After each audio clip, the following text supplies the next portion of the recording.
Hey, you guys. I haven't been on here live in such a long time, and I haven't actually been on in such a long time. Um, a lot of you guys know I've been trying to heal through some health issues, an autoimmune condition, and I hopped on because I've been having a really hard time. And guys, if you have never met me before, if you just happened upon this video, my name's Susan Dyer, and I have a group for women on Facebook called Divining Women, and it is amazing. If you are at whatever stage of spiritual awakening, check us out, because in my opinion, it's one of the kindest people. Sorry. Oh my God. I just saw somebody. Hi, Caroline. Oh my gosh. Hi, Linda. Oh my gosh, Caroline. What? You just confused me and made me say weird things, but I love you. I love you guys. Thank you so much for being here. Yeah. And let me know when you are here so I can know who I'm talking to. And if you have any questions for Archangel Michael, definitely let them fly. So I want to be really clear about that, because I've had a really hard summer, and actually it's not just Archangel Michael, but I didn't want to put this in the title so long, but Neville Goddard came through, and this is just like within the last half hour, and they were like, "You got to put this out," because I was just going to dictate this into my phone. Like when I have a feeling I'm going to get a really big channeling, I'll just speak it into my phone. And I am in my pajamas, but I put on some lip gloss and some eyeliner real fast. They were like, no. They were like, don't do that. Spread it out. So, right? I'm like, oh, I follow instructions, but I'm like, it's midnight and I'm in my pajamas. They're like, okay, get over yourself. Put some lip gloss on and get on there. So, hi, check out. Wait, oh my gosh, I'm like, this is YouTube. I don't know who everyone is actually. So I'm like, I know like everybody who's on here. So please, if your screen name is different than your name. Oh, Ivanka. Yay. Hi, Stacy. Hi, you guys. This is really important actually. And I asked some of you guys to join me because I was a little nervous to share. And so thank you for coming. And I am going to try to, hey, Stacy, I'm going to try to quiet down real quick and get the channeling out. And then if anyone has any questions they want to ask Archangel Michael, we have a very large crew here right now, actually. So I'll just start there. So right now, this began because my friend Kim helped me through something this afternoon. And I've been feeling the shift for the better within. And as soon as I put the boys down, Archangel Michael came in and started asking me questions. And a lot of you guys know, sometimes you guys get frustrated when I'll seem to answer you with a question. And when I do that, I promise you it's because your guides want you to find your own answer and prove to yourself that any of this is so easily done, especially if you're watching. Caroline, I've been telling you for years, you are a starseed. I probably told you way earlier than I should have, right? And one time, Caroline is my best friend's daughter. And one time we actually had an astral travel together. And she was teaching me. And she's only 15. So, doesn't matter. But I do want to get this message out because it's not just for my circumstance. That was the point there, was that I think this will help a lot of us. Everybody who I work with is an empath. And if you guys don't know what that is, I'll just really quickly kind of like go into a definition. And to me, what that means is that you have an interest in spiritual matters and you have something like a calling to help in whatever way that is. And I really mean that. You could be an auto mechanic, right? A job that seems so completely different than what you would expect of a light worker, any of these terms we like to throw around. But it has nothing to do with your vocation unless you've chosen it that way. Any of us can affect such major change. It does not matter what you do for your job, you know? And that's where this message comes in, actually, because it has to do with changing our thinking. And I'm going to grab my water bottle because I'm like already starting to lose my voice. And I've been having a hard time with loneliness, actually. And I know that a lot of us have. And this is why I think the message started coming through in the first place. So what I know about you, if you're watching, before we get started, right now I've got Archangel Michael, Wayne Dyer, Neville Goddard. Okay. And Freddie Mercury's here too. Because he just likes to hang. I'm not kidding. This is so funny. This is how I live. I'm like speaking very honestly to the entire world in a way that, like, you know, is a little bit scary to do on YouTube. But yeah, Freddie Mercury's hanging, and so is Robin Williams, and so are Prince and David Bowie. And I know how this sounds, you guys. But each of these, oh my gosh, actually, you know what? My whole crew is here. There are so many people here. Everyone who I tend to work with or who has come to me to introduce themselves, they've all had something in common. And that is, they have all been, if I did know them or know of them in this lifetime, they have all been people who struggled to get their message out and had a really hard time for being unique in whatever way they were. And this goes like from Martin Luther King, you know, and again, I'm just like, oh my gosh, stop it. I promised I would just, they were like, Susan, do not, like, because this scares me a bit. This is why it's easier for me to talk in my women's group, because I'm like, I feel a little bit safer there. But these things are hard probably to understand if you're just listening to this for the first kind of time. But I've been doing this for a long time. And like when Martin Luther King first came into my bedroom this one time, I had no idea why, and I was completely shocked. And he filled in this beautiful, like, we all have these huge spiritual family trees. And I couldn't understand why the connection felt as strong as it did. And he actually reminded me, he was like, Susan, go downstairs and I have a picture framed of something I drew. And he said, take that picture and turn it around. And I was like, what are you talking about? And I did that. And I totally forgot. And I'd drawn his portrait there in the 90s. And I was like, oh my goodness. Because I know how it feels when a being, and usually, you know, they're either galactic or, like I told you, some of these people who are either in my soul family or they just come through to help. Think about like David Bowie and think about Prince and how shocking their images were, and how Robin Williams, for example, he suffered greatly with depression, though he was hysterical and he lifted so many people up.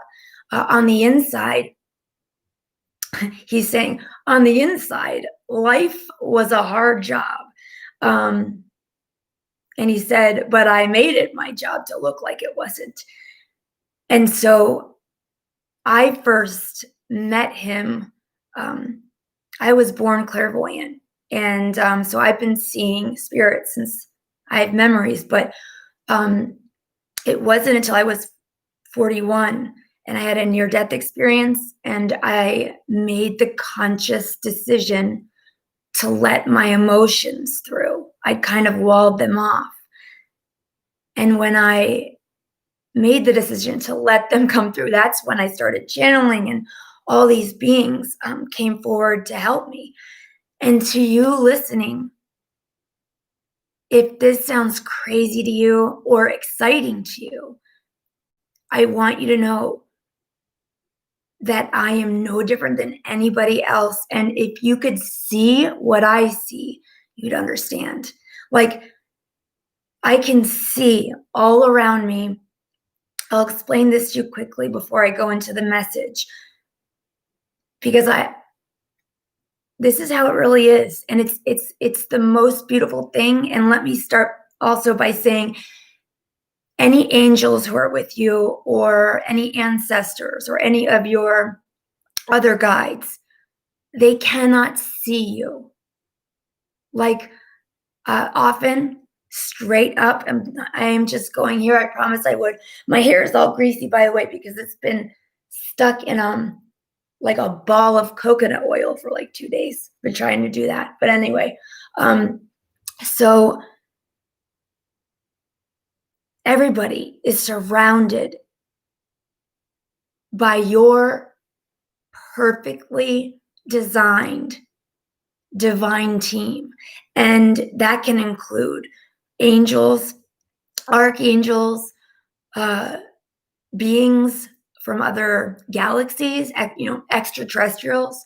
It can include ascended masters, like, Jesus is an ascended master, or Buddha, or Mother Teresa, who's funny actually, because she's one of the first beings I was able to recognize. And she makes me laugh because, like, do you know what her sign is for me on my body? I'm like, you're so little and you're so kind. But it's funny. It's like, whenever I know it's Mother Teresa, if I don't see her, I know it's her, because she literally takes what feels like a pin and just will like prick like this, like a pin. Like, I'm not talking about like a cute little pinch. Like, Mother Teresa rolls up and I know it's her because she takes like a straight pin and just goes doink on my forearm. I'm like, that's your calling card. I love that. That's awesome. And so all of these beings that I've gotten help from, they may sound so random, but they're totally not, because yes, I didn't know them as Susan Dyer, but like, if you follow your own spiritual family tree kind of up and out, you'll see that you're connected to so many different beings that you would never think you were. For example, Martin Luther King showed me so many of our lives together. He actually took me all the way back to being Apollo and Artemis. Really. And all those deity energies that you might hear of, like from the Roman times or ancient Greece. Those beings are what, like, you and I would consider angelic essences. And they do exist, but in a different way than like right here, right now in the 3D. So for anybody, for example, like, I have loved David Bowie since I was little. I'm hoping this tip helps people, because this is fun and easy, actually. If you like, I've loved David Bowie since I ever saw him in Labyrinth. And it was that kind of connection where, like, I was little. That was not sexual attraction. It was what I know now. It was identification. And the theme that I see with all the beings who step forward to help me, they've all in their own way gone through a really hard time with accepting themselves and with others accepting them. And I can see that theme no matter who they are. An ascended master or somebody like Judy Garland, you know what I mean? And so the message I wanted to get out is this, and this was the whole point of this. So I'm really grateful you guys are here. Thank you. It means the world to me, because this is a bit scary, like getting on YouTube like this. And oh, hey, Linda. Yes, I know. I'm like so grateful right now. I can't even tell you. But I'm going to quiet for just a second, because this message is your circumstances might not match mine completely. This is he's already talking. This is Archangel Michael. Okay, there's going to be a lot of them, but we'll figure that out later. But so Archangel Michael is saying, no one here is concerned whether you match Susan's particular circumstances or not. And he's saying, please explain to everyone who's watching right now and to anyone who's listening to this later. And again, I know this doesn't make sense, but that's because we're like in this very organized A to Z linear time. But anyone who is even watching or listening to this a year from now, due to the nature of synchronicity, you are watching this exactly where and when you're supposed to. And that's why I can say what he's telling me right now. And he's saying, tell them, if you're watching this, just know that your guides are surrounding me too. There are so many beings in this room right now. And that is one thing he wants me to explain to you, is what I see.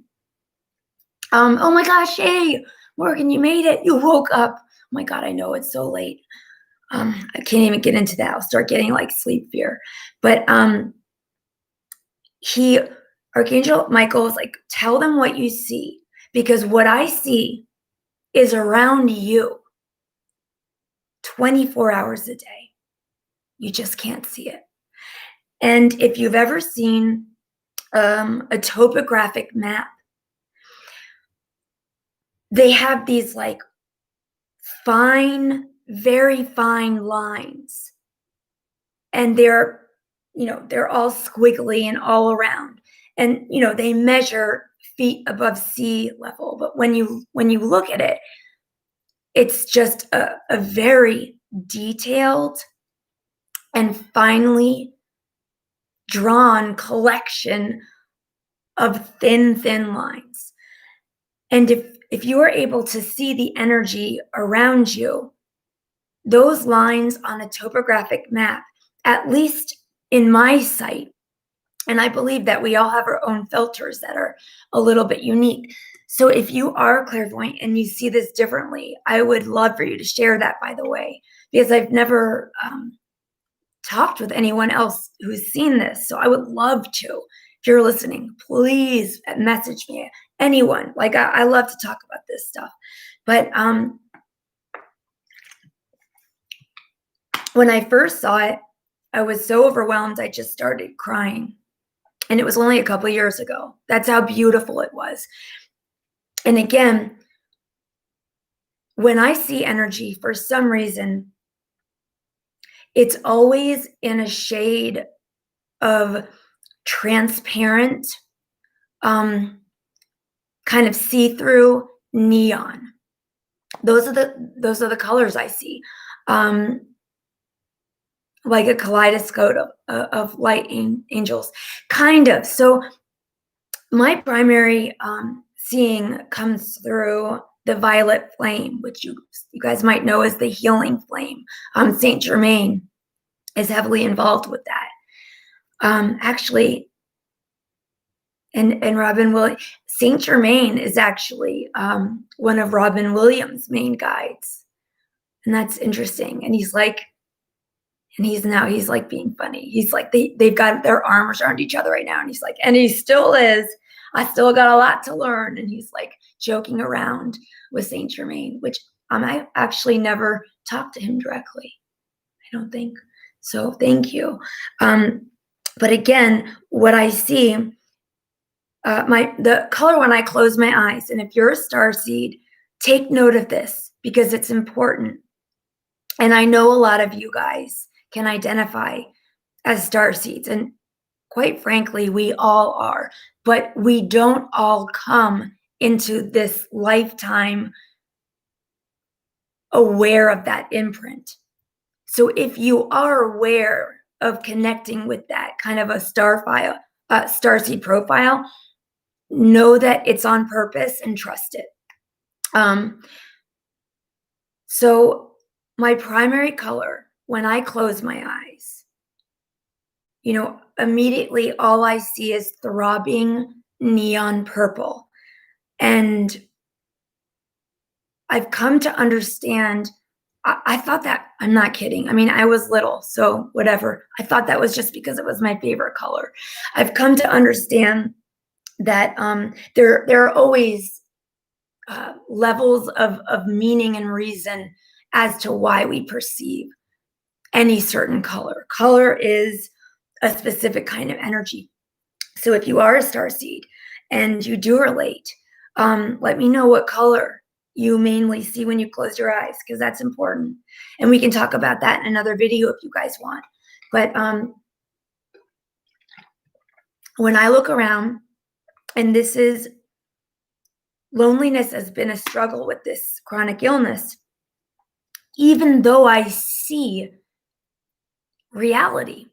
And that is really speaking, again, Archangel Michael, that is really kind of a testament to how real our feelings can be. They feel so real. What goes on in these lifetimes feels so real. And we have to remember that's the entire point of it. But that said, loneliness is and always has been humankind's greatest pandemic.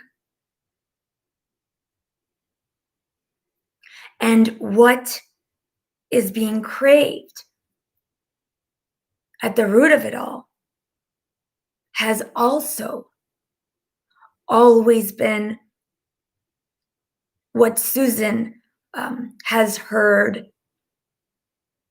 of the term God-sized hole.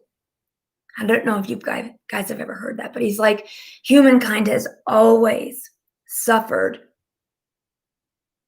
greatest regarding loneliness, and it's always coming back to and boiling down to this very visceral feeling, illusion of separation.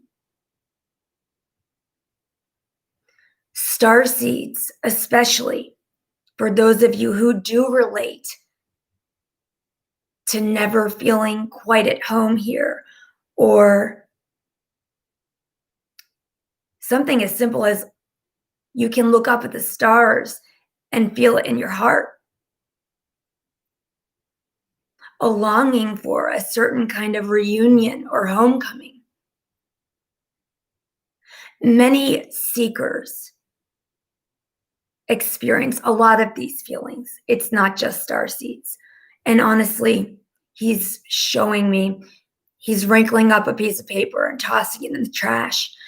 And he's speaking, well, he's speaking to all of us, but he's actually telling me right now. And I would like to see you yourself use less labels than you already do. Thank you. Because I don't like labels, actually. And he's like, but you can do better. And I'm like, okay, I will. So for anyone who is divinely dissatisfied, that's another huge common denominator, he's saying. So if you consider yourself a seeker, if you consider yourself just interested in metaphysics or Again, like you can see some kind of divinity just by stargazing, or looking at the moon. And for anyone, especially children, Archangel Michael is here for you 24/7. And he's saying, ladies and gents, I honestly never think that men would ever listen to me. It's funny. I'm like, I don't even know who's on here, but oh, that's interesting. Morgan just said, yes, I often hear stop assigning meaning in those moments. Oh, I just got my butt handed to me for that, actually, Morgan, and that's what I'm going to go into. But you know what? This is really annoying me. My hair is really annoying me. I want it to go away right now. But Archangel Michael is saying, I'm here for all of you, as we all are. And there's one reason why. No matter who you are, no matter what you've done, we, meaning we the archangels, and you, humankind, we are one. To put in earth terms, perhaps this will go down a little easier. We archangels and you, humankind, are nothing more complicated than what you on earth would call family. For those of you who do reach out, who do ask for clarity or guidance from your spirit guides, ancestors, angels, whatever, I'd like to see all of you remove any sense of boundary, separation, and especially hierarchy. There is never a need to pray to us. There is never a need to feel as though you must beg for what you want. It is our pleasure to co-create the life of your dreams. But there is one caveat of Earth that we all signed up for, we all knew about before coming in, and that is we are to undergo the veil of separation, and we must ask for help. That is the nature of this place. It's dense. It feels very real. And working with the kaleidoscope of human emotion is the most challenging and sophisticated task that any of us humans have to navigate. And he's saying, I am not exaggerating. No, because he doesn't exaggerate. But when he comes through booming on something, you kind of wish he was. Do you know what I mean? He does not exaggerate. He does joke, but he does not exaggerate because it wouldn't be true. And he's saying we speak in truth, always in truth, capital T. He's showing me on a chalkboard, capital T. The archangels and these divine and galactic beings, they only deal in truth. And that is something for any of you who are afraid or just beginning. If the message received is negative or increasing your anxiety or filling you with doubt and fear, just know that's never going to be your spiritual team. If any of that's happening, that means your ego, meaning some layer of your personality, some layer of Susan Dyer is distorting what I'm getting. Because when you are in union or working with an angel or an ascended master, or even just a really high, I've got Lyran star family who are incarnate, but they are in a higher vibration than the third. And they assist me in healing. There are so many connections we all have if we could just spend a little time each day listening. And now he's making remarks about the news, which I know never goes over well. But I will just drop you the one hint they keep suggesting for anyone who is finding themselves losing energy to anger or anything negative because of watching the news. The one tip they always give is this. If you're willing, if you're up for it, I'm looking for my hairband. They recommend, this is so funny. This is how practical this help is, you guys.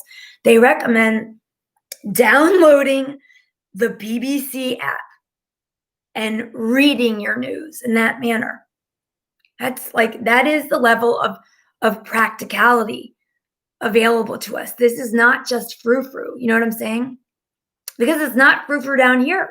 Because as Archangel Michael is saying right now, human emotions can bring us, of course, to bliss. But that is a practice. We don't slide out of our moms ready to levitate. Having a positive outlook for many of us takes changing old habits. And in my experience, shifting mental habits are the most difficult of all. And back to what I'm seeing, this is to help anyone who's feeling lonely. I've been experiencing loneliness at depth in a way that I can honestly say I never have in my life before, not to this level. And just to, again, put this into perspective, you guys, I can see this. I can see these lines of what look like to me fine neon purple energy all around me, all the time. And they're always almost like a current, they're always shifting and moving like that. And dotted throughout all of these energetic lines, I used to joke around and call them meatballs. Just all around us, all the time, are these divine beings. You can't swing an arm without hitting one. That is how unalone we are. And yet that said, and yet with me, I'm sorry, I'm getting this from him. I kind of go between us both, but that said, even being able to see that at all times, physically see it, I still experience loneliness as pain, as uncomfortable, and really as something with the power this summer and in years past has gotten me to the point of depression, and that's another reason why I love Mother Teresa.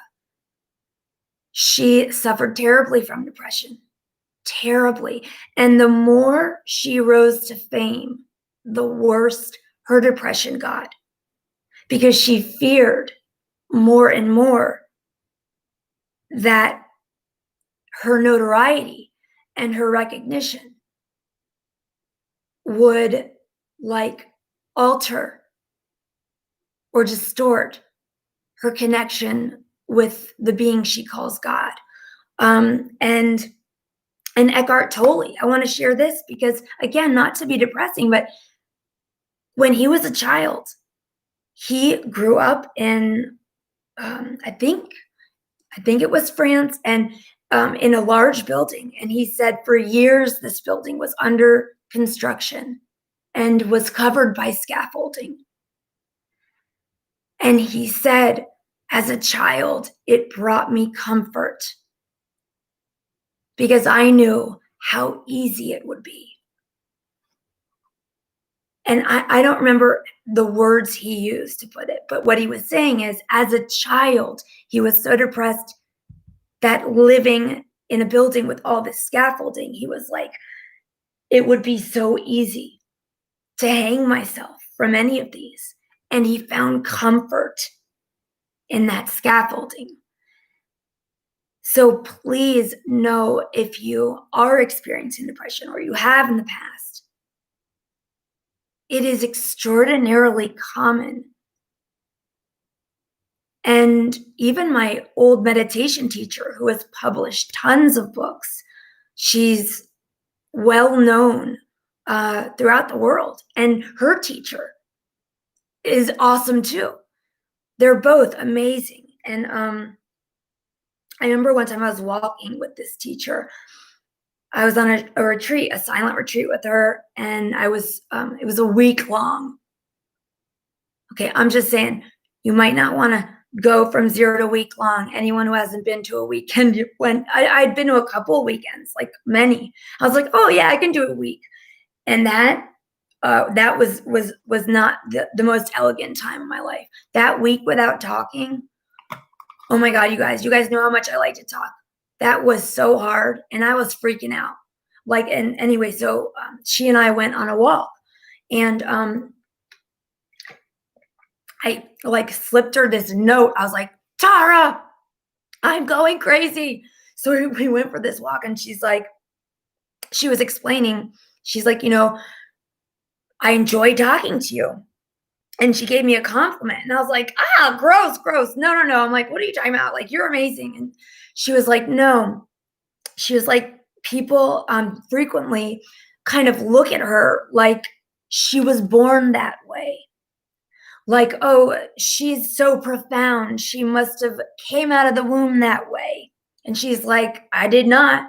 She's like, nope. She's like, I was driven to meditation just like you were. She's like, I had to find a way to tame my crazy. And that's what got her to meditation. So that's another thing I want to bust open. For those of you who are new, who are just awakening or are just a little bit curious, and you haven't read a lot, somehow you stumbled upon this, please know, you guys, the people you might look up to, yeah, completely relatable. That's why I'm saying this. Like, to me, learning all this about Mother Teresa and Eckhart Tolle, and years ago when my meditation teacher told me the truth about how she ended up in meditation, like, my mind was blown, but it was so comforted. So if you're ever looking over and comparing yourself to somebody else who's spiritual, like, gosh, like, I'll never be able to be as clairaudient as so-and-so, or I'll never be able to channel like so-and-so, that's all complete nonsense. We are all made of the exact same level and quality of divinity. All of this, what people call extrasensory, is an extra. It's actually how each and every one of us are hardwired. It is more natural to notice these kind of things than it is not to. But so many of us have been focused and refocused. You know, when I grew up, I'd come in crying every night to my parents. I'd be terrified. There'd be like a portal where my at the head of my bed, there was a portal one night. And I remember being like, I don't know what's going to come through there. I was terrified. My dad was like, go back in there, go to sleep, that kind of thing. Like, they tried each night to refocus me and convince me otherwise. Now, I guess in a sense, I'm very lucky because that couldn't happen. I'm seeing what I'm seeing each and every day. The fact that no one had believed me for as long as they did really is what actually, I think, where I kind of bore the brunt of the damage. That's what kind of messed with me the most, with growing up and being like, am I crazy? Or, no one's going to relate to me. How am I going to, I kind of hid this about myself until I was 41. And I had a near-death experience. And in that experience, I did promise directly, whatever you choose to call God or source. Hey, Stacy. Hi, Stacy Garcia. But I did promise. I was like, I will live transparently. And I was like, oh, I was like, yes, I promise. And on the inside, I was like, oh my God, are you serious? Like, I'm going to be tarred and feathered. I live in DC. Don't you know where I live? Like, I can't say these things. But like, the thing is that we're all strained right now, and loneliness is at an all-time high. And again, even for somebody like me who can see I'm never alone and I'm really struggling. And I had a breakthrough in my mindset that he wanted me to share with you. As always, you guys, I want you to take what I say. If you're listening, I want you to try it on. But look, if you know already you hate, like if somebody's like showing you an outfit, like, hey, here's an outfit you can try on. And you already know that like you hate the shorts, don't try on the shorts. Like, why would you try on something you already hate? You know what I'm saying? This is all going to resonate with you exactly as it should. So whatever piques your interest or whatever feels like, oh, that could help, listen to that voice, because that is your own personal divinity creating clarity for you. Okay. So I'm going to just kind of channel. And basically what happened was that I'm kind of channeling and paraphrasing because, like I said, especially Neville Goddard, Archangel Michael,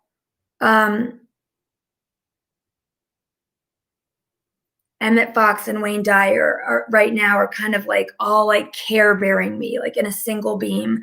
And so, all right, they're going to talk about me like this third person. All right. So Susan has struggled with the same loop of thinking. And many of us are just this way. It's pretty common if you were to count the stories that trouble people year after year and decade after decade. If you were to count them, the stories that are that poisonous at that depth are usually going to fall within the number 3. Because even having just one such story, as every human knows, can feel so stifling. Just one. So the first thing for any of you to do as you listen is to take a moment And for some of you, it might be obvious, but for some of you, like Susan, fair point, making fun of me, I know. I'm always the last person to notice what's in front of my face. I'm the person, like, I've described this before, like, so many times, but like, I'm the person who's like, there's nothing like on my face. Like, what are you talking about? And it's like this. And I'm like, well, I can see fine. But like in reality, I've adjusted to like seeing just like this much, like over here. And I'm like, it's good. We're all good. And I'm like, oh, wait, no, we're so not. That's me. So like when it comes to clarity for others, it's like that's a part of like a part of my gift. You know, it's like I've got that. I can access that clarity for others. When it comes to me, no, it's very difficult. And that's why it's so important to have a trusted teacher or a trusted friend. I asked Wayne Dyer about this once. I was asking him once actually, because I was like, you never swore. Like, what's up with you? Like, you never swore on stage. Like, I've listened to I'm like, he's like, he was friends with one of those guys. And I don't remember. Oh, he's saying, I was friends with all of them, Susan. They like mess with me. They like to joke around, but it was either Deepak or it was Eckhart.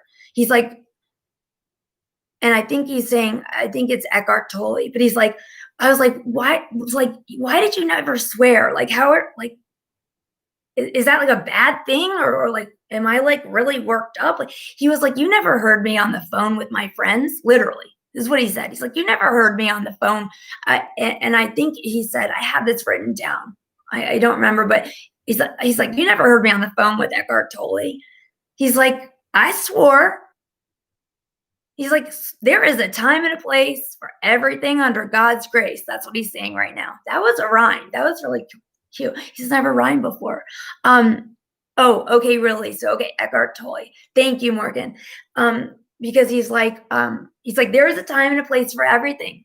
And he's saying, just like Martin Luther King keeps telling you, even our most detrimental qualities are just as divinely designed as our strengths. Again, more useless labels affecting more useless disparity. But you get where I'm going with this. And I'm like, yes, I do. But he's like, why do you think there exists a host of swear words? That arose out of need. This is Wayne Dyer still. He's like, necessity is still the mother of all invention last time I checked. And y'all needed a verbal outlet. So there it is. And he's showing me, he just like unscrolled this like long list of swear words. He's like, and then he's like check plussing each one. And he's like, but there's a time and a place. And I did choose to conduct myself a particular way. Thank you. But with the thought loop, what Archangel Michael is saying is, I cannot believe I don't have a freaking rubber band right now. This is making me nuts. Oh, maybe I do on one of these books. I have like 1,000 books. Sometimes I use them as bookmarks. But no, the one time. That's ridiculous. Okay. But he's like, I want each and every one of you, please, right now. And again, this could be obvious. Or if you're like our friend here, that's the biggest mosquito I've ever seen in my entire life, ever. Go. Please go away. Like, I am not even trying to deal with you. Okay? Jeez. Okay, that was like literally a flying daddy long legs. He's like, please do. What is it, you guys? What is that one tape that has, okay, he's doing air quotes. I'm not kidding you. Archangel Michael just did air quotes. That's very unlike you. But his point is, he was saying, which of your tapes, that one tape, perceivably, and he's saying, explain, perceivably meaning it isn't true, but again, due to the nature of our planet and the physiology of our incarnations, they feel real.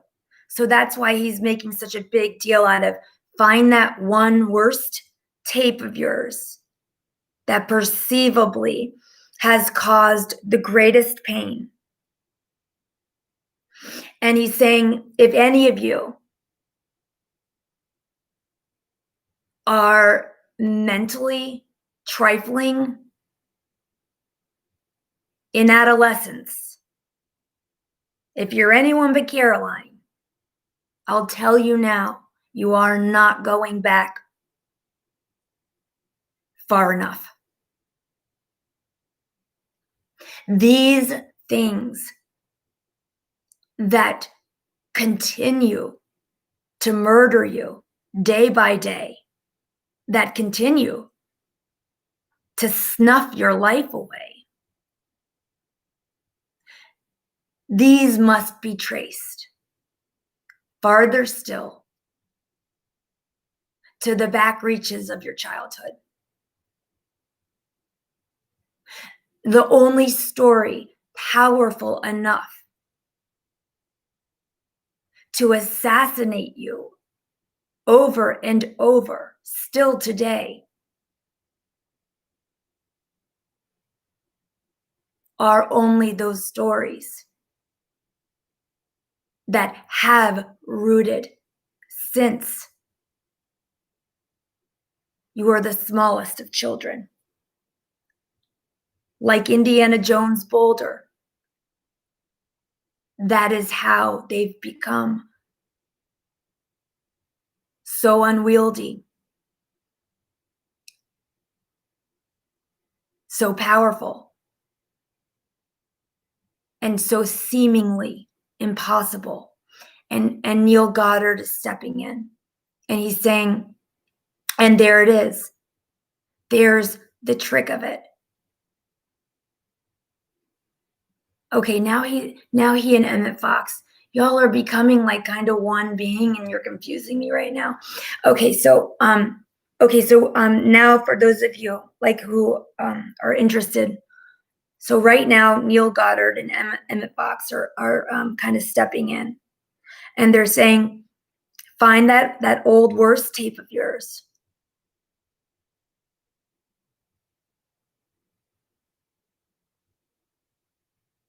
And you may have more than one to choose from. It's true. And for those of you who do, please know you, meaning capital Y-U, meaning the essence of you, your eternal selves, architected your life to be just this way. So the question we pose to you now, tonight, which we hope will begin to reframe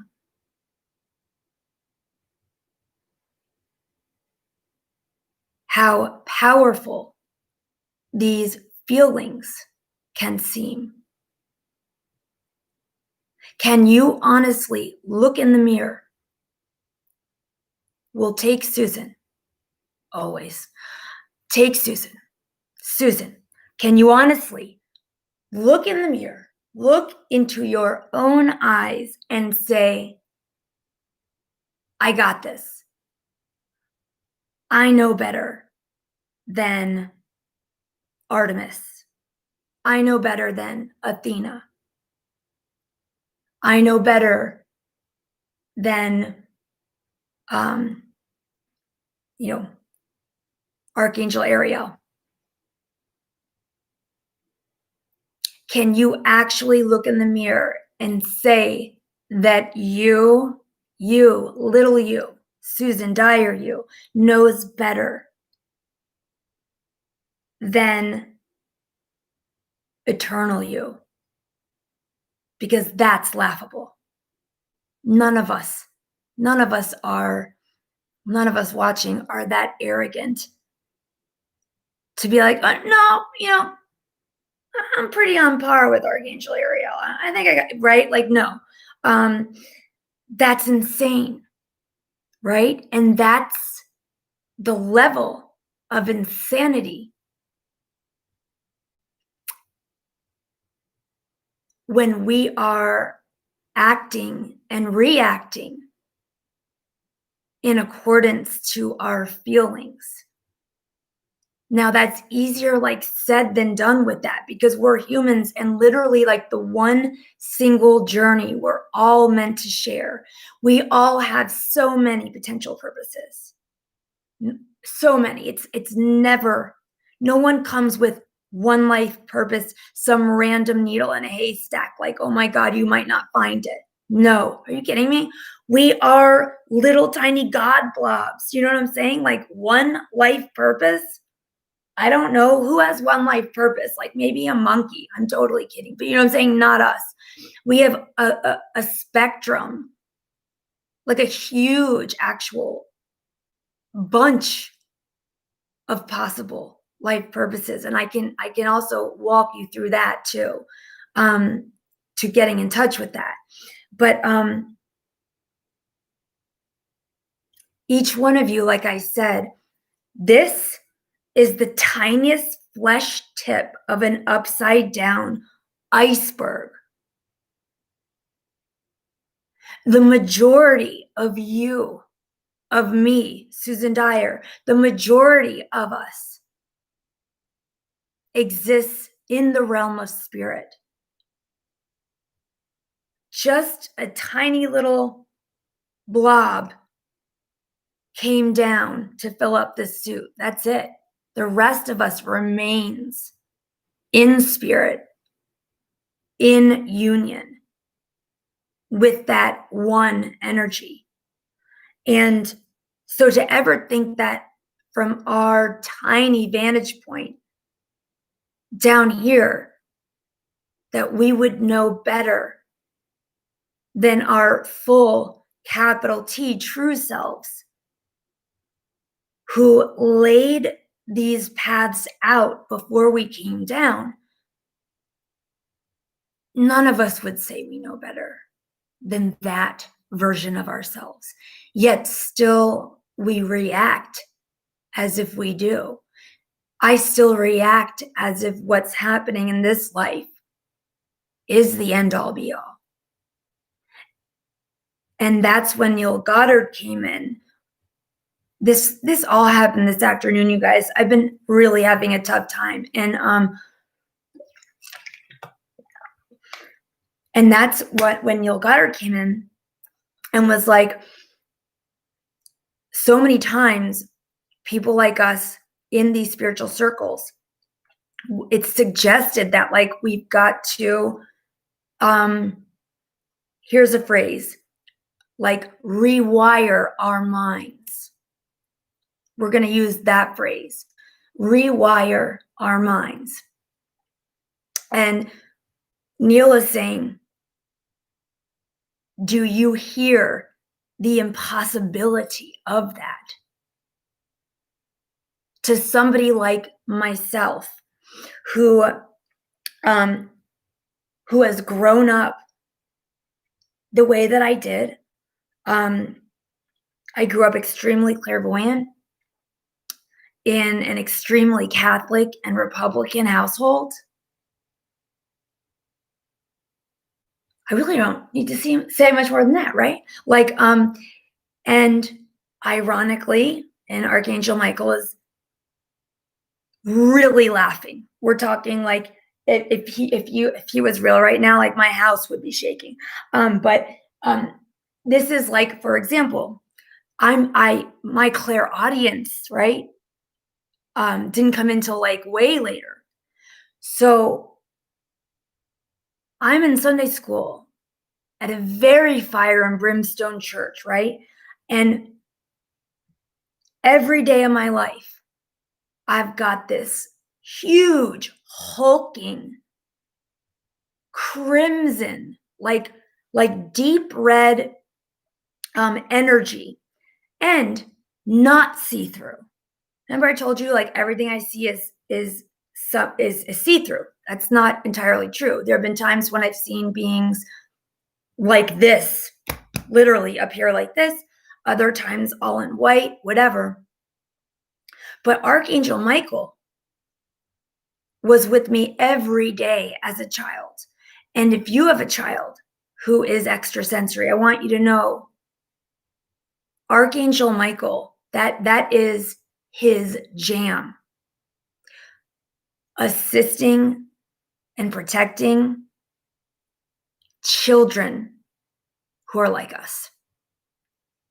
I did not learn this until I was in my 40s. And I was like, well, that makes sense, because he appeared to me as this completely non-see-through, dark red, and not only non-see-through, like really slow, undulating, slow. Everything else like that I would see besides the portals and stuff, or if a being was standing there, like was fast, right? And this just was like this undulating, dark crimson mass that I could not see through. And thanks to my Sunday school and doing the best I could, no judgment, little Suze. Seriously, you know what I'm saying? I did the best I could. But the best interpretation I could come up with for that was the devil. So I grew up, I'm one of those lucky ones that have a couple of crappy tapes to choose from, they're saying. So I grew up and I have these few stories of I'm crazy, and that's kind of from no one believing that I'm seeing all of this stuff, right? Please, guys, chime in, because this is the most important thing we're going to do tonight. If you can identify your incorrect core beliefs, whatever version of yours that you have, if you want to share it with us, that would be amazing. What is it? And I'll tell you mine. I grew up thinking I was crazy because nobody I knew, including my parents, and when we're young, our parents really are the barometer for everything. So neither parent believed what I saw and would explain, you're not seeing that. And over the years, I learned not to speak of it because it was driving us further apart. But all the while, I wasn't speaking about it. I was getting more and more afraid. And thanks to having no clear audience, thanks again, Archangel Michael was with me every day. And the reason I was perceiving him as that deep red was because he was expressly assisting me to stay energetically anchored through my root chakra to earth. When I was little, again, I didn't understand this at the time, but when I was little, I was so afraid of everything I was seeing. And I had a lot of very extreme experiences. And some of them were not positive. And a lot of them had to do with beings who are not from Earth. And again, I do know how that sounds. But I know you can also tell, like, I'm a very well-educated woman. I have like a very high IQ. But yes, this is what I experienced throughout my childhood. And it was terrifying. And on top of this, going to church and going to Sunday school and training for these sacraments, I thought for some reason, not only am I crazy, but I am really bad. Why else would the devil follow me every day? And because I was little, I thought I am really bad. No one else has figured it out yet. And maybe if I keep quiet enough, they won't. And so from that point on, I lived completely fraudulently on purpose for fear of losing everyone, from not being believed, or worse, being deemed crazy. So growing up, these are my stories. What are yours? I'm crazy. I'm bad. And over time, this is the real one. Over time, crazy and bad kind of baked together into the one that still causes pain today, which is the core belief that I am unlovable. So what are your stories? They don't have to be any longer than a word.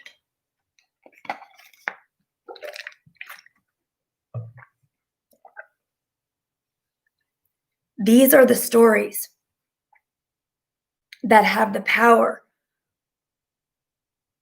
to bring down the house. My stories, as short as they are, crazy, weird, unlovable. Those are 3 words. I have been in and out of being suicidal over those 3 words. These are the beliefs that we patch together when we're too young to know any different or know any better or have any additional resources. My kids are both just as extrasensory as I am. And the one thing I'm so grateful for, and I used to say this as a child when I was their age, I would always say this, I'd be like, if I ever have kids and they're like me, they are not going to be afraid. And that is one gift I've given them. Okay, so I'm going to look real quickly here to see, have you guys shared a little bit about your stories? Because if you've got them, I've got a solution for you to try on. And it's so stupidly simple.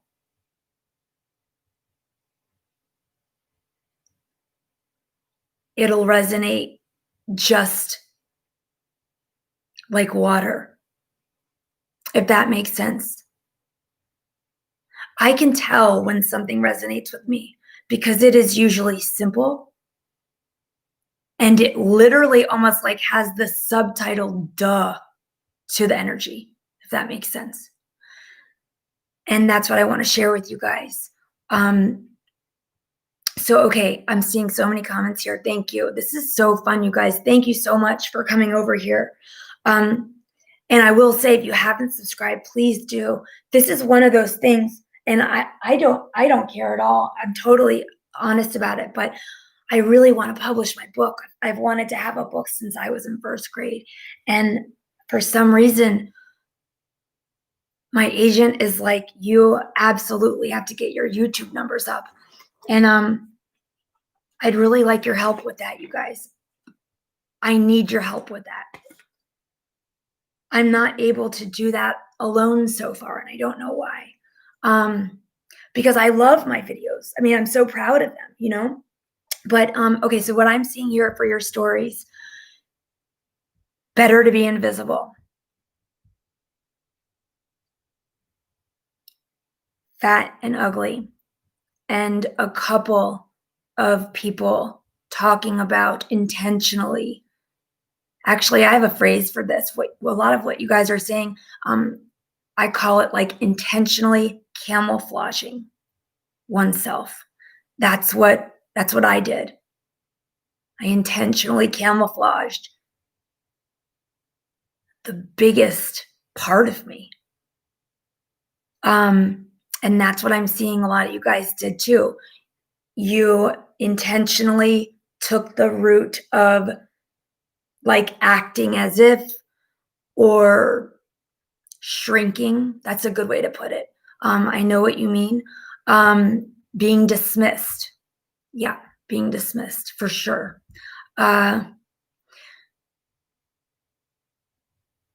Stacy just said, yes, hard to be invisible when you are different than the normal. Yeah, that's true. I'm like, am I the only person who's been sat down by their teacher at like a rich, fancy school? Like I remember my 5th grade teacher sat me down in the library one day, and this was in 6th grade. So I was like, this is weird. Why is Mr. Hughes like cornering me in the library?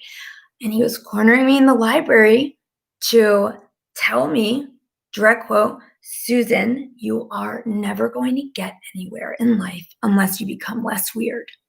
And ironically, this man had, instead of a basement, a potato museum. And at the time, I was like still like mentally okay. And I remember thinking, dude, you have a potato museum in your basement. So I don't know who you're talking to.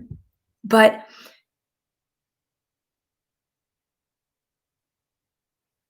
you have your story, and this is what I want you to do with it.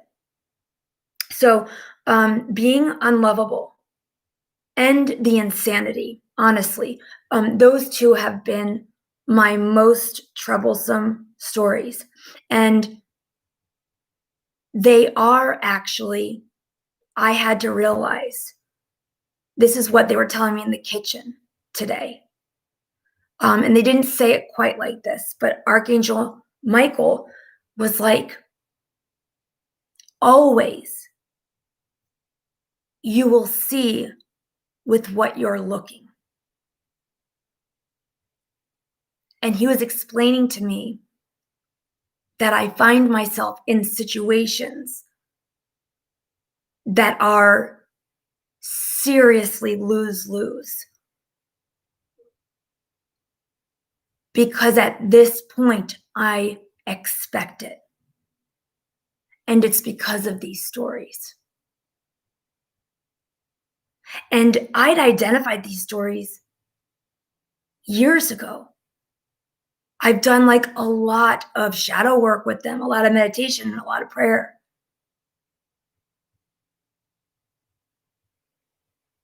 But Neville Goddard talked a lot about inner dialogue.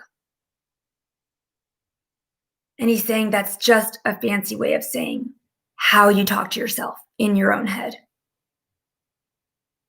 And then he's telling me to tell you the example of what happened with me and my kids tonight in prayers. He's saying this is the problem. And Jesus is coming in too, actually, because he wants to support this, which is interesting. So tonight, I was saying prayers with my kids, and we say this prayer that Jesus had used to say, and it's really easy, and it's others, God, others. And tonight, I said, you know what, guys? We should change this prayer.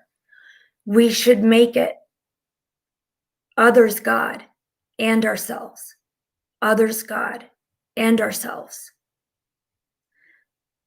Because every time I've ever worked with anyone, and even amongst the women I've been friends with, we are always most rigid And Neil's saying, on a spectrum, most rigid isn't too bad. Many of us are actually abusive to ourselves in our own heads by the way we think about ourselves and in the way that we speak to ourselves, especially those of us who are empathic, who, when we feel your emotion or our own, it feels naturally like a feeling on steroids. And Edgar Cayce's coming in and he's saying, yes, that is both the gift and what people label the curse of being an empath.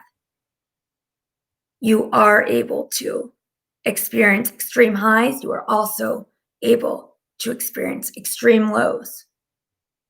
And the same goes for all the energy we pick up throughout the day. We are natural amplifiers of human emotion. And our superpower with that is that we can serve as an emotional skeleton key to anyone else. We can bridge ourselves to anyone else, which can be a life-saving thing. That ability to identify in that way, at that depth, can save a life. I have a video on how catching a smile can save a life, something as seemingly insignificant as that. But the purpose of this message, and then I'm going to close, is to say, whatever your story,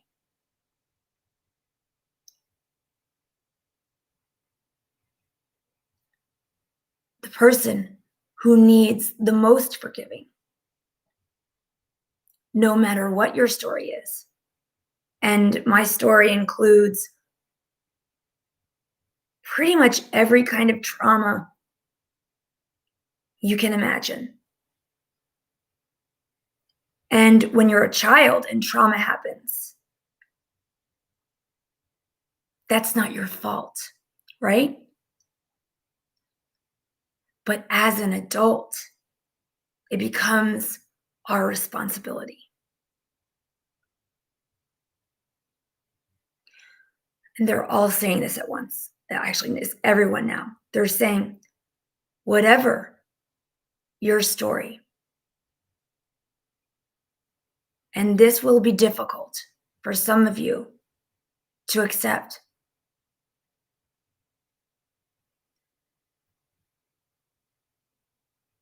Whatever your story, no matter how traumatic it is or has been, the person who needs the most forgiveness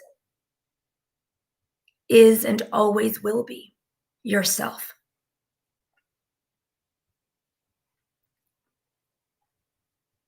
This is the emotional equivalent of the physical action of affixing one's own oxygen mask first, before being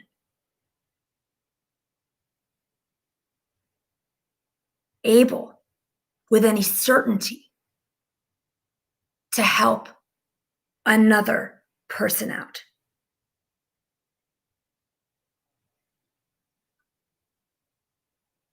Martyrdom did not die in the Middle Ages. It is alive and well. And one of the greatest and most damaging distortions of what it means to be of service.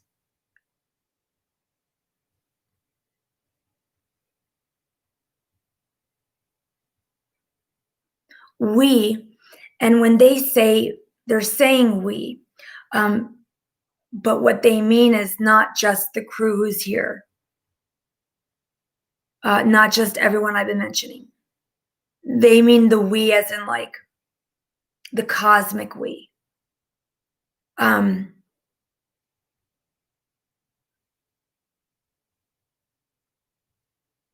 We are around you, surrounding you, attempting to guide you always, at all times. But the level of busyness and the general level of American fear and anxiety, being as it is, makes it difficult, more difficult than it has been in many years for us to have and avail ourselves of any openings for this assistance. We will not ever dishonor you by preventing you from taking an action that you are set upon. But when you are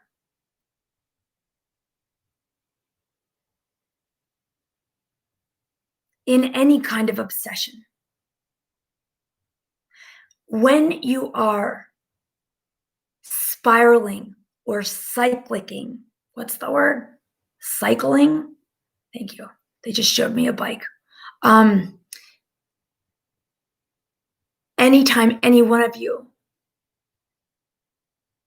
are thinking in a pattern that could be attributed to a wheel, drill, I don't know what that's called. Okay, they're showing me, or that paddle thing where the ball's connected to the paddle and you go like this, like doing, doing, doing, doing, doing. I'm like, I don't know, what is that? They're like, anytime you're thinking, if you were to draw the shape of it or whatever, anytime it's retreading, you know, the root of resentment is re-sentiment, re-feeling. Or in Susan's case, analyzing. That is her poison of choice. We wish Google had never been invented for her sake.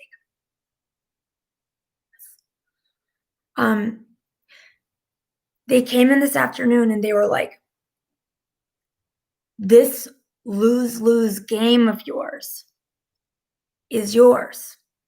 Again, you've forgotten, you've authored it. Long ago, you decided that no matter what the circumstance, at the end of it, you would always end up alone. That's your story. That is the how and the why of everything that has come to pass in your life.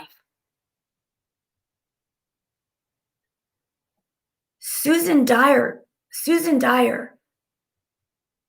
as the narrator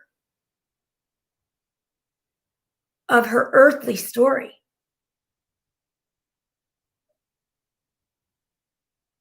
decided long ago, years ago in childhood, that she would author the rest of her life as a lose-lose game in just this way. And being the astute student she is, and the obsessive question asker she is,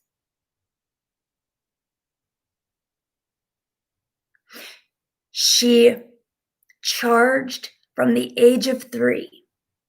She charged forward into her life seeking evidence of her ultimate lose-lose position. She sought this evidence with everyone, everywhere she went, day in and day out. And being such an obsessive sleuth, she was easily able to find said evidence every day, day in, day out. Whatever your story, it may not be your fault, but as an adult, it is wholly your responsibility. And the best way to play the game is not to play at all. When Susan was asked by Neville Goddard at the window this afternoon about this phrase, rewiring her mind, she was physically frozen. She was what the English dictionary would call paralyzed. See, they do have a sense of humor. And we caught her mid-paralysis, ruminating on just how daunting a task that seemed to be. How would she ever rewire a brain so deeply entrenched after 43 years of thinking one way? And that is when Neville Goddard stepped in, the king of the inner narrative. And that is when he asked, do you hear the impossibility of what you think needs doing? You, Susan, somehow have to rewire your mind.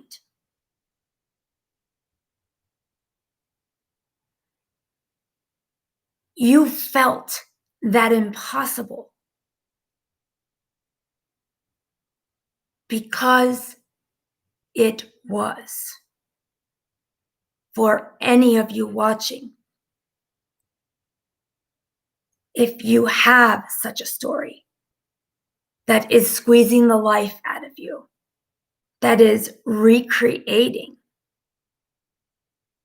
the very circumstance you most wish to avoid,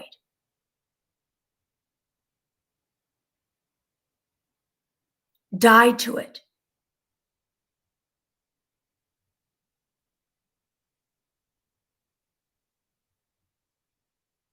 Stop digging.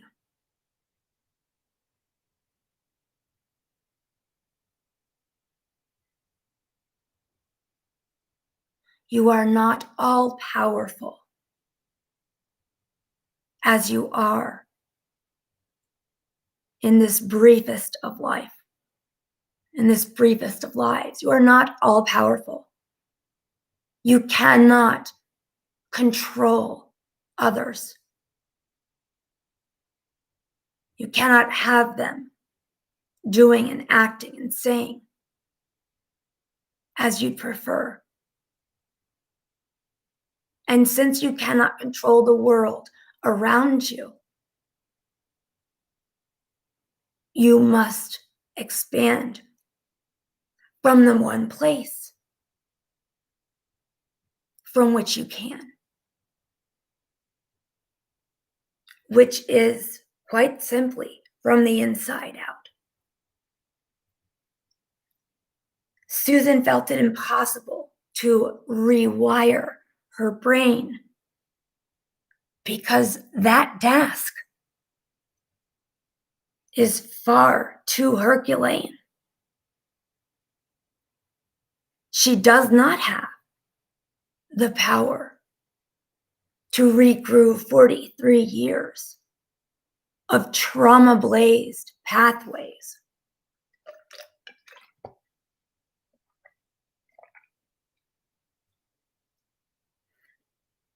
But as Neil asked, and she confirmed, he said, "Do you hear the impossibility of that?" And I said, "Yes. Yes." And that is when Neil said to her, "That is accurate. When something at that depth feels impossible,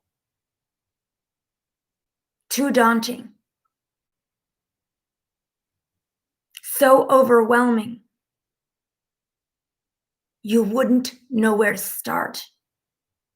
And your worry is that you could spend the rest of your life striving or trying white-knuckled and still not make great change. If Susan could have rewired her mind, she would have many years ago. She's been on this path for nearly 20 years. She would have figured out by now how to do so, because it is something she's been aware of and has wanted for decades. And if you ever need something figured out, just message it to Susan, and she will online sleuth until she finds an answer. If that was her correct way forward, she would have figured it out by now. And simply by the fact that she had not, after all these years, are many more years worth of proof than needed, but better late than never. If there is a story threatening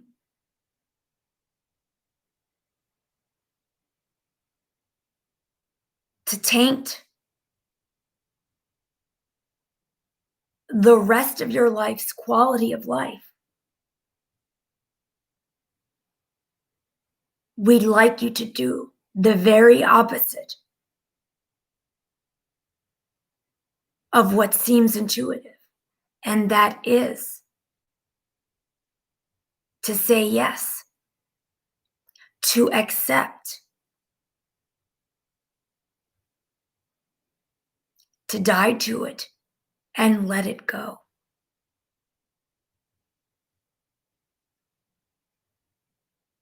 Her neurologist is fond of repeating the same question, and they're taking credit for that. And it's true. His favorite thing to say to me is,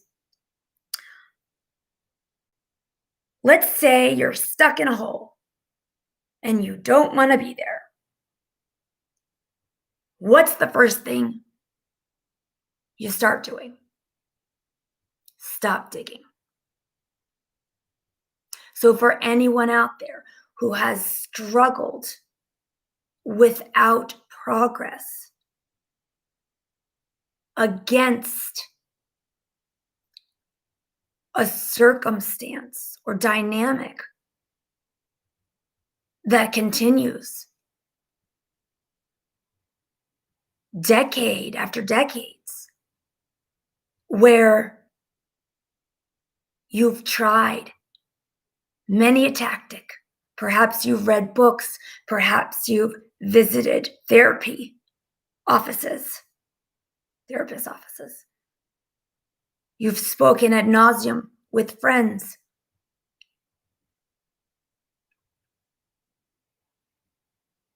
Whatever your version of research or petition, prayer or meditation on the matter has been, you are however old you are. And after decades, not much has changed.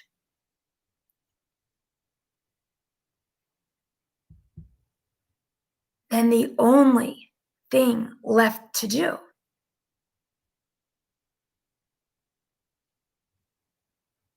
is to wholesale 100%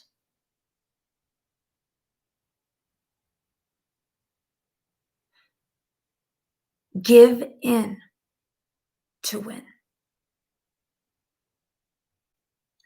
In Susan's case, she is not meant to rewire her mind.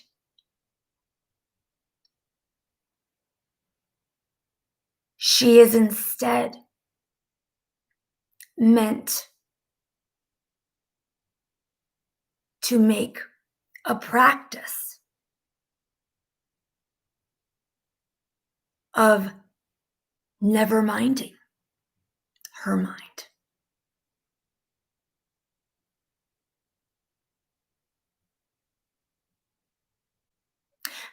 The metaphor she had used earlier was this.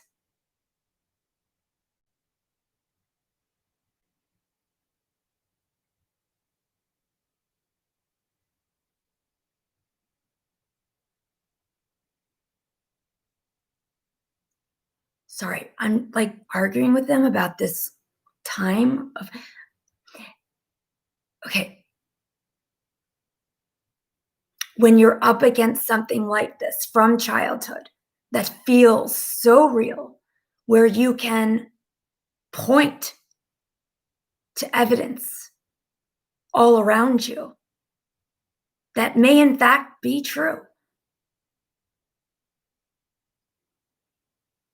you must find your version of giving in to win. For example, this is what we were having an argument about. Not really argument, but for example, if you were to change the color of the Eiffel Tower, would it make sense to come in and tackle the Eiffel Tower to the ground, to destroy it? Each one of those metal rods, to take that ancient, heavy structure apart, piece by piece, to destroy it all the way down to the ground, only to rebuild it back again? Or would it make better sense to simply apply a coat of paint on top and circumvent so much of that grueling work, the kind of work that causes worry and white knuckles and fear, the kind of work that creates a sense of grasp or choking?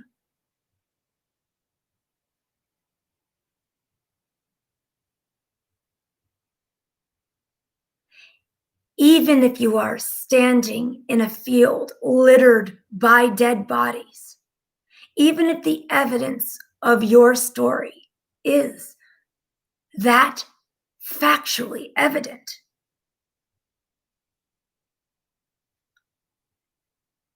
it does not make it any more real.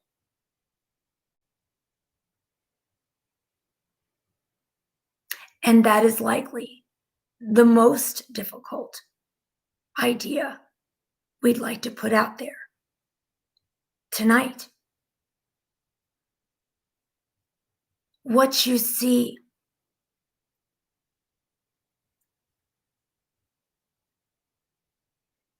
is not the capital T truth of things.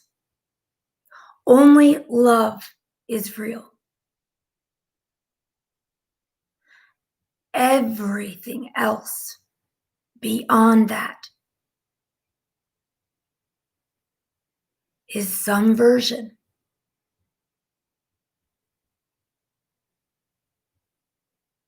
of an untruth.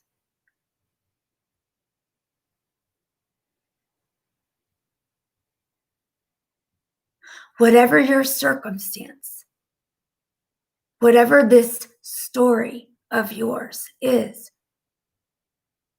again, even if you are surrounded factually by evidence to support it,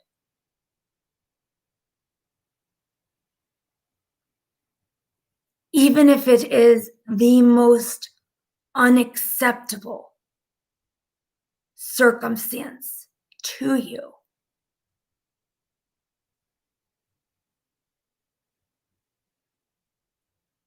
the only way out of it is to do just the opposite and embrace it. And we want to leave you with this. The more unacceptable,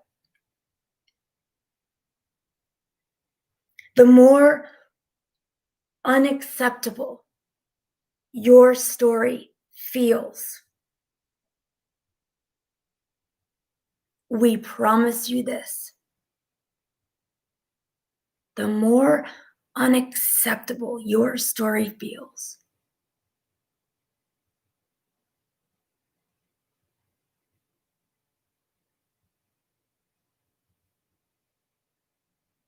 the greater the gift at the other end.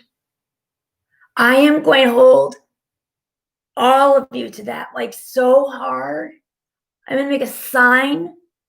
I'm going to make a sign tomorrow with Wesley. What was that? The more unacceptable your circumstances, the greater the gift. What was it? Shoot. The greater the gift at the other end. Was that what I just said? You heard it here, people. I am freaking writing that down. I literally am going to make a sign tomorrow with Wesley. I will post tomorrow with said sign. You can see it. That will be a nice little post. If that is true, then I'm about to win the lottery, people. If that is true, I'm about to sprout some physical wings and go for a fly. I can't wait. What the heck? Thank you, Morgan.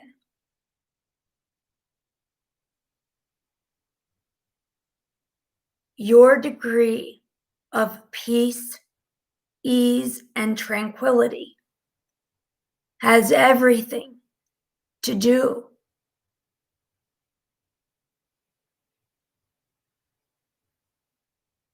with the degree to which you accept the unacceptable.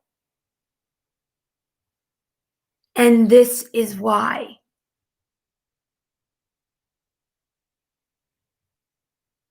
we agreed. Okay, this is why they agreed with me beforehand. This is why I titled it Fail Fast. I'm like, when something is not working, when you're in a hole, digging,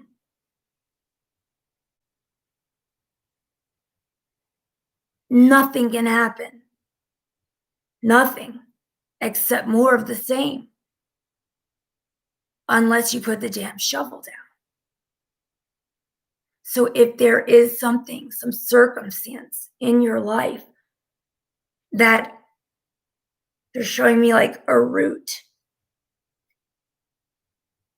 that kind of roots out from one of your stories like this. There is some particular relationship or circumstance that is being affected by whatever your story is.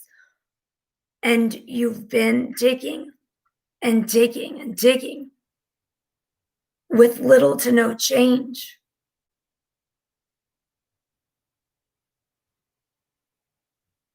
End your own suffering and return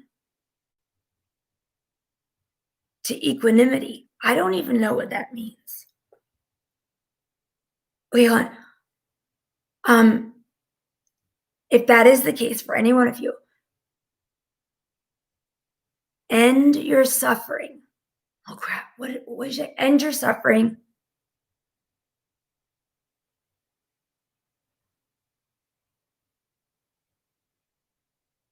And come back to a place of internal peace and harmony by giving up and letting go. And again, there is nothing to fear. As we have said, the taller the tower that falls,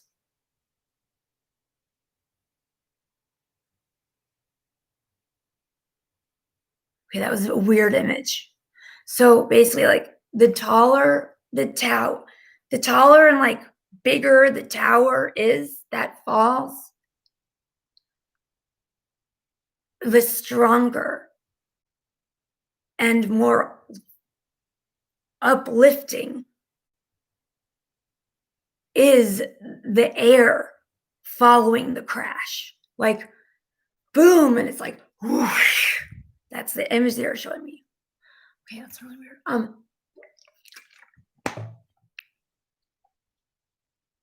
And to pull one card, which will represent, for those of you digging,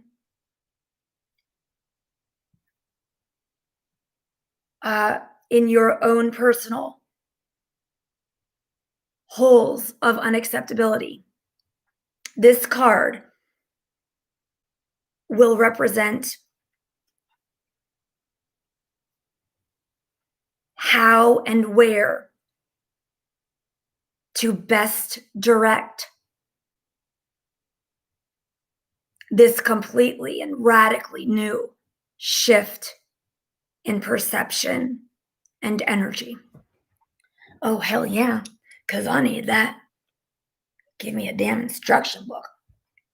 So this is the closest thing I've got to an instruction book are my tarot cards, because at least they're like, you know, I'm very visual. So like getting a big picture, I'm like, that feels like at least we get like a paragraph or something. So this is the energy for those of us struggling with whatever unacceptable feeling, circumstance, or relationship is going on that like ties back to that primal misunderstood core belief formed in childhood. This card I'm going to draw is going to show us like the best way to think about how to change how we talk to ourselves and how we think of ourselves, and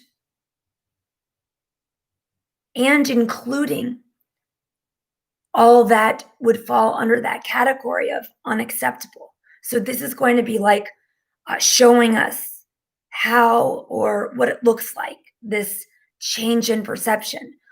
And they're reminding us that when we do have the grace to have a change in perception, to see something differently, we must, like Maya Angelou said, like,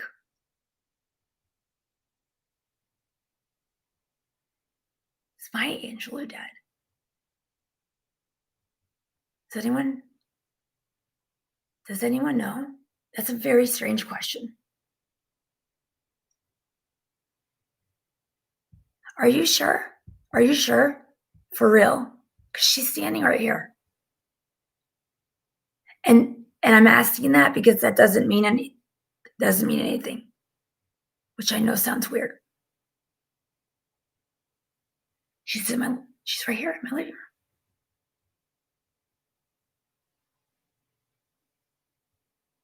room. And she's like making a funny face at me. Like, are you gonna talk? Are you just gonna sit there and look at me?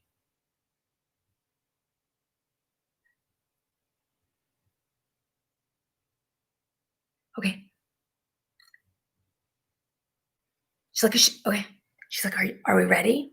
Are we ready? Susan? Are you speaking again? Yes, I'm here. What is happening? Okay. Oh my God. So yep, that's my Angelou. She is here and she is sitting down next to me. Oh my God, what is going on right now? Okay. I don't know. She's like, why are you? I don't know why I'm so surprised. Oh my God, I just wasn't. Hi. She's literally sitting next to me like Wesley right now. Okay. She's saying, oh my God, I'm so sorry. I'm so flustered right now. She's like, oh, okay. For any of for any of us graced enough for any of us who just calm down, child. I'm like, okay.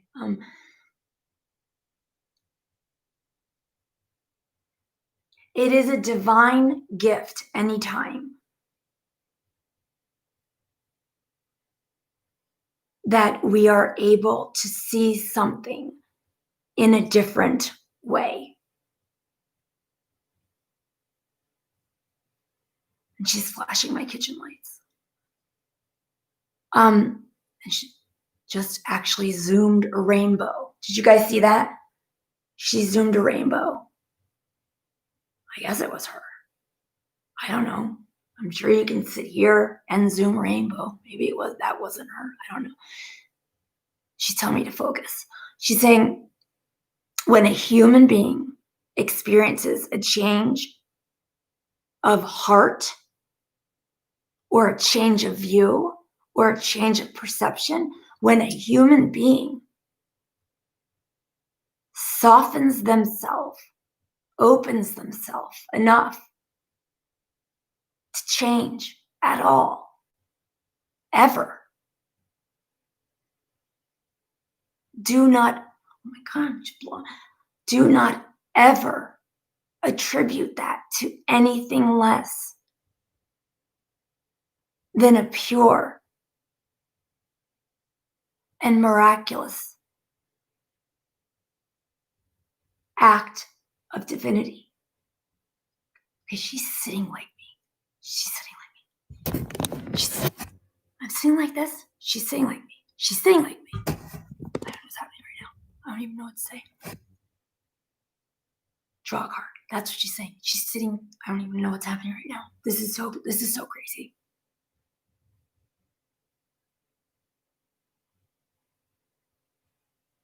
And Lao Tzu just came in. And he's saying, oh my God, what is going on in here? It is so crazy. He's saying, and now would be a good time to remind everybody of how I enjoyed speaking about the contrast between flexibility and rigidity, and how the hallmark of all living beings,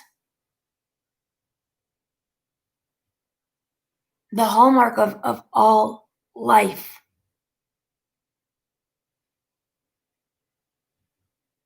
of all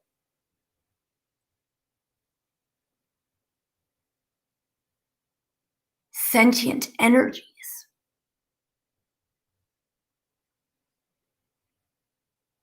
is that ability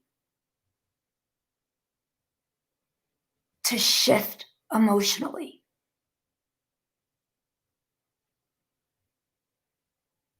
And what cannot bend will ultimately break. And what is that brittle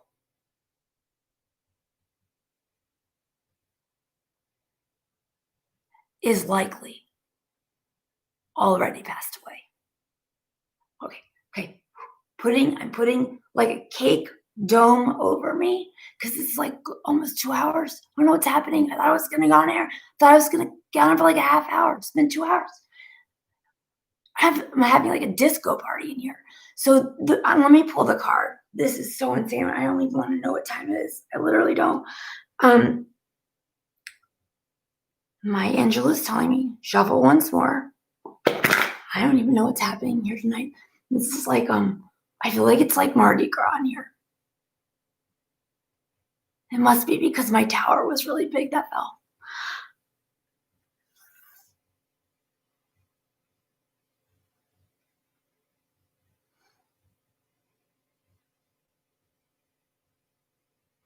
Okay, so I'll look at the card with you guys. And again, for 2 hours later, this is for everyone who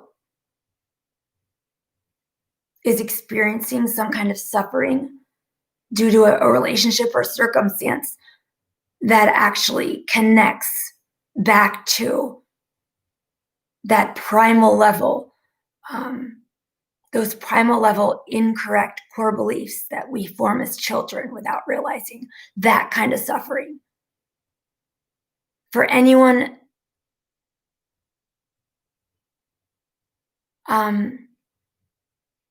experiencing the unacceptable, this card is going to symbolize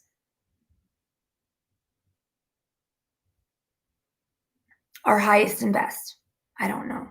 Okay, so I'll just show you. I don't know what it is. Oh, no. Gee, okay. This is the Princess of Wands. All right, well, that makes ridiculous sense. So, guys, the wands are fire. Fire is, in terms of yin and yang, yin is receptive. Yin is passive. Yin is considered feminine, receptive, like that. The moon, for example, is considered a yin energy, right? The wands are a suit of action. Action, action, action. And the preferred kind of gasoline for said action when it comes to any one of us, the seekers and those of us interested in expanding and exploring and helping. The ideal gasoline for any of the archetypes of fire is the passion that only the portals of our heart are able to even register. The passion of the Princess of Wands is literally the opposite of intellectual. Even the coloring of this card, you can see. These are the colors of the belly chakra, our sexual and creative center, right?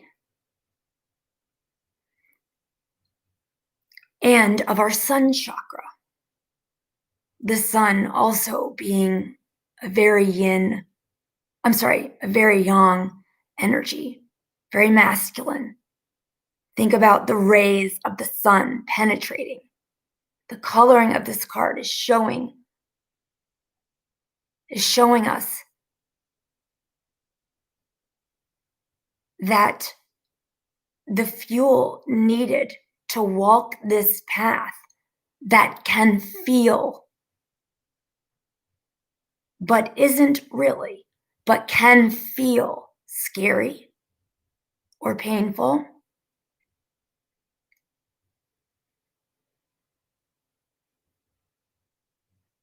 The fuel needed to get the job done correctly, meaning thoroughly, is twofold.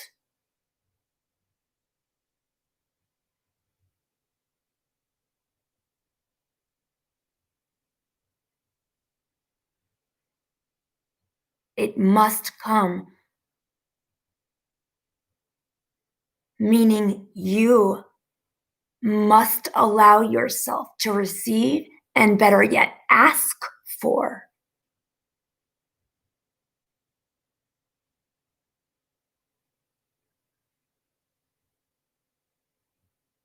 source energy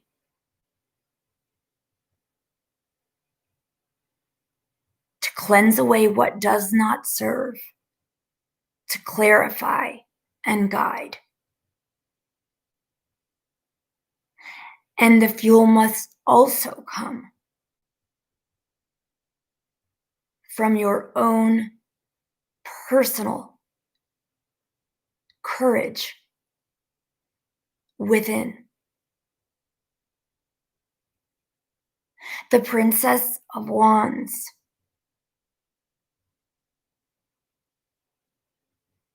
is the most fearless character portrayed in this entire deck.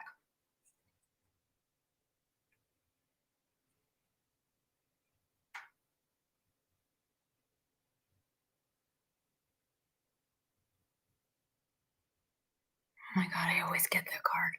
I always get both these cards, like every second.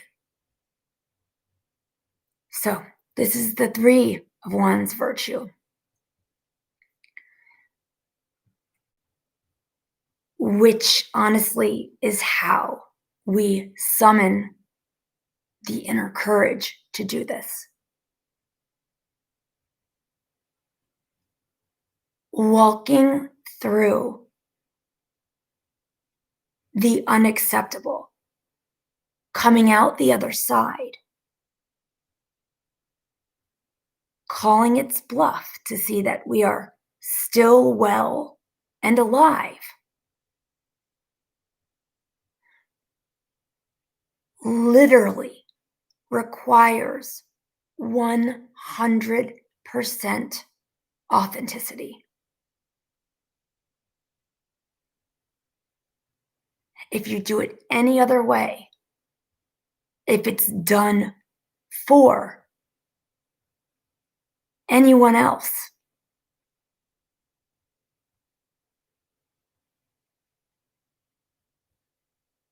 it will not be authentic. It will not be thorough. And it may gain you some sort of a reprieve, but it has absolutely proven nothing and freed you from nothing. The Princess of Wands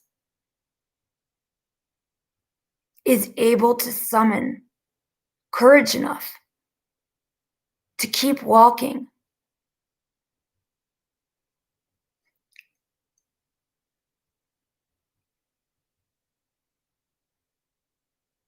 even as a tiger grabs at her. she is able to keep not just walking, but ascending. Let's be clear. She is continually ascending with one of mankind's most feared beasts attached to her. It would otherwise seem she should be dragged down, if not mauled to death, by the inclusion of such a creature. But look at her. She is wholly unaffected. And the reason she can ascend with such passion, clarity, and joy while having a tiger chomped on her ass is because she is following her own inner personal North Star. And that is a metaphor. And we blame Susan. Her filter does that a lot. What we are trying to say is your only ticket to true freedom, to emotional stability, and ultimately emotional sovereignty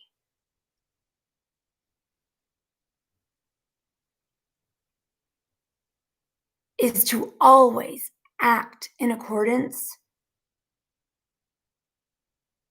with your truth, is to live, breathe, eat, and sleep authentically.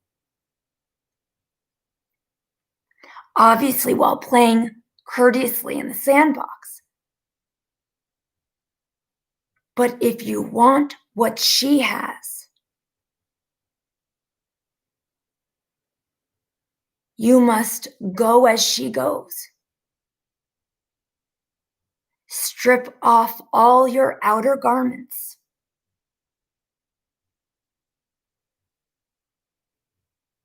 And step by step, check and recheck that what you are doing and how you are thinking 100% align with what is true for you. Only when the answer to that question is yes, only then can you let the chips fall where they may.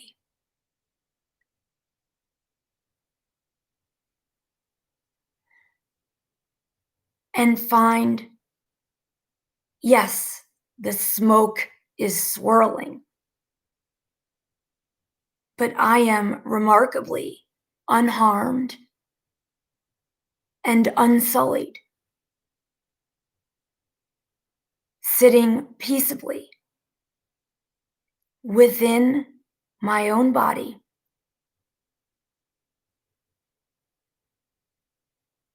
safe upon my throne.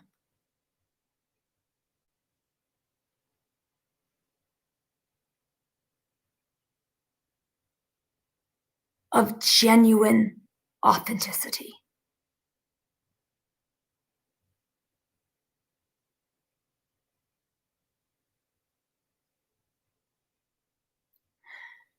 True courage only comes to those willing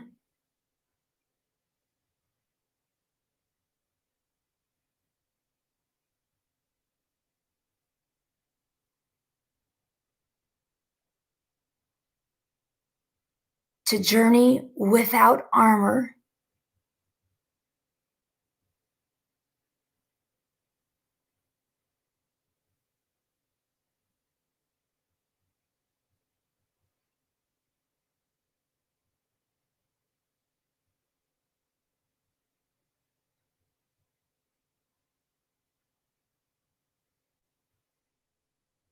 living authentically,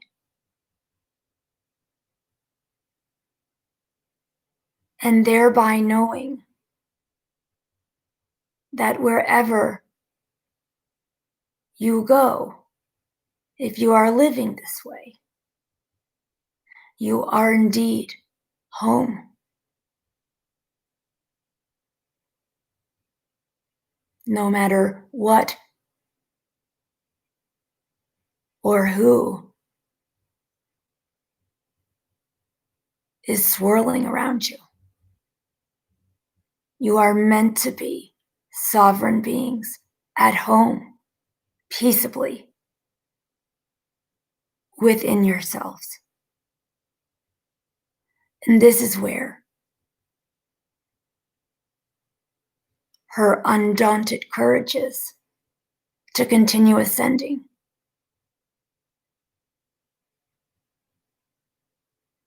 One hand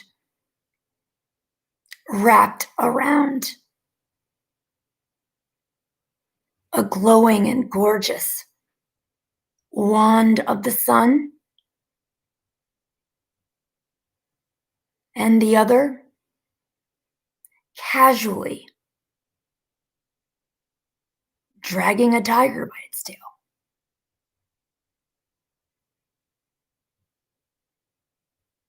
Do you want to be the Princess of Wands, or do you want to be the tiger?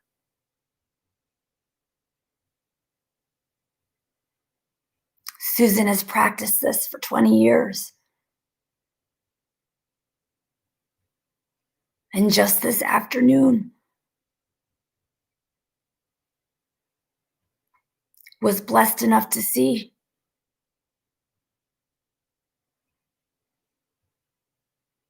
she was still living as the tiger.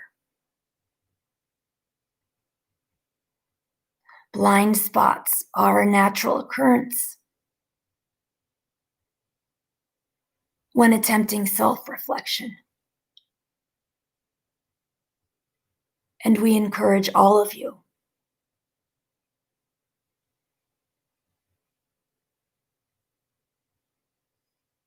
to lean on your trusted friends,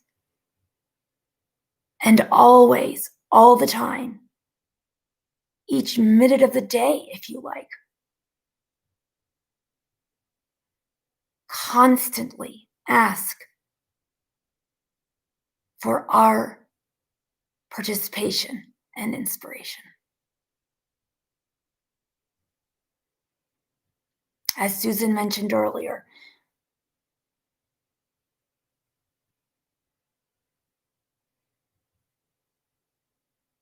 simply raise your hand. It does not matter which direction. Okay, and mine's going through my Angelou's head. I thought she was going to move. She's not moving. No. She's saying, it doesn't hurt me any. I mean, I have not, this is the weirdest night of my life. I'm just kidding. Actually, it's so not. But this is pretty surprising. I don't know why. Oh, she just explained that to me. Okay. Guys, I love you so much. I had so much fun. That's why this is 2 hours long. That's what happens. I tend to lose time, but it's only because I love this and I love doing this with you guys. And please do feel free to share this video. I'm going tomorrow to come back into it and put some timestamps in so people can more easily access what portion of it they may want to. But until then, you guys, oh, hi, Polly. I'm not sure if we've spoken before. Okay, so Maya Angelou passed away in 2014. Morgan, I keep dosing. I know. As soon as I turn the computer off, my adrenaline's gonna like hit the floor and I'm gonna like pass out too. Please share and again, I'll always ask this of you guys very honestly. Everyone who subscribes to my channel is doing me such an honor to help fulfill my lifelong dream of getting my book published. I wanted to be an author since first grade, but I very specifically need to get my subscriber count up. And for that, and I know you guys don't mind, but I really need to ask for your help to share my channel with anyone you think may enjoy it. And that would mean the world to me because it's not something I can generate on my own. I really do need those of you who appreciate this or value this or have fun with this to please just, by word of social media or mouth, please share my channel and join me in Facebook too, Divining Women. We have a weekly Q&A and it is the nicest corner of the internet. I'm just going to say it like a fact. Good night, you guys. It's 3 in the morning. Oh my God, what am I doing? I have to go.